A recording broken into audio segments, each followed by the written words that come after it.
శాల వేటకు వెళ్లి అతని మేనల్లుడు కాల్చి చంపబడ్డాడు. గజపతి జిల్లా మోహన ఠాణా సమీపంలోని వల్యగాని గ్రామంలో అరుదైన ఘటన చోటు చేసుకుంది. అల్లుడు బుల్లెట్కు శాల ప్రాణాలు కోల్పోయింది. సమాచారం మేరకు ఉదయ్ నాయక్, కైలాస్ నాయక్ గ్రామానికి చెందిన కొందరు యువకులు నిన్న తెల్లవారుజామున 3 గంటల సమయంలో వేట కోసం సమీపంలోని గ్రామ అడవికి వెళ్లారు.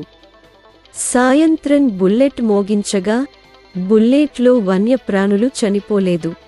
మేనల్లుడు ఉదయ్ బుల్లెట్ చనిపోయాడు. గ్రామ ప్రజలు గ్రామ సమీపంలోని అడవికి చేరుకుని రాత్రి పోలీసులకు సమాచారం అందించారు. సంఘటనా స్థలానికి చేరుకున్న పోలీసులు ఉదను అదుపులోకి తీసుకుని గ్రామానికి చేరుకుని విచారణ ప్రారంభించారు. మరోవైపు కైలాస్కి, ఉదకు గతంలో శత్రుత్వం ఉందని, అందుకే ఇలా జరిగిందని మృతుడి భార్య చెబుతోంది.